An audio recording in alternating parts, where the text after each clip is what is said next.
This is the man Israel wants the world to ignore. The leader of Hamas in Gaza and soon to be the next Prime Minister of the Palestinian Authority. By Hamas standards, Ismail Hanniya is considered a pragmatist.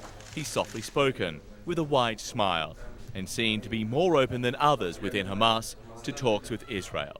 If they offer us something, we will study it, he told me. We're not against Jews because they're Jews, but we said it's an occupied land. Our rights were aggressively taken away from us. But to Israel, he's a terrorist, a leader of a terrorist organization responsible for almost 60 suicide bombings over the last 5 years. Danny Yatom, former head of the Mossad, Israel's secret service, says Hanniya was intimately involved in planning and ordering attacks on Israelis. Every attack.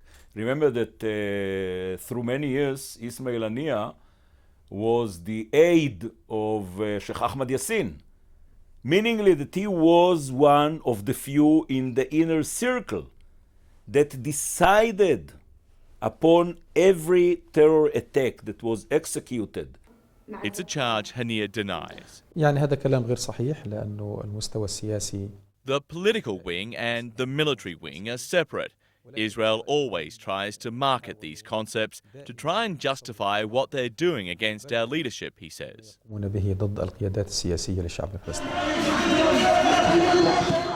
But he was a close confidant to Ahmed Yassin, the wheelchair-bound founder and spiritual leader of Hamas, who was killed by an Israeli airstrike 2 years ago.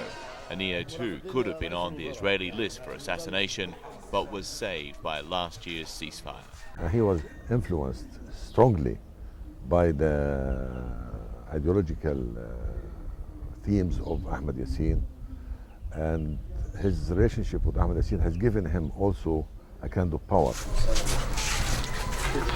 Hanniya has also won over many with his humble lifestyle. Born in Gaza's Shati refugee camp, it's also known as simply Beach Camp.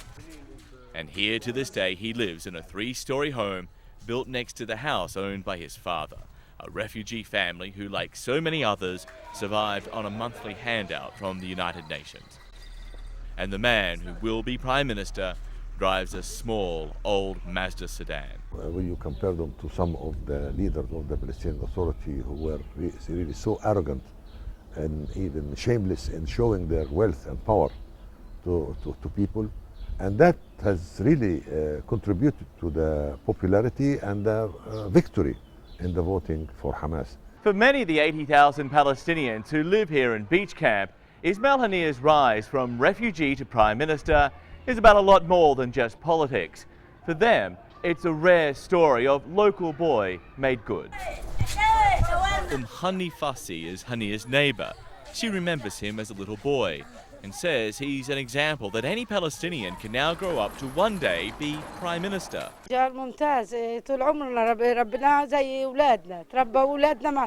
He's an excellent neighbor. He grew up here with our kids, she told me. He's highly respected, praised often.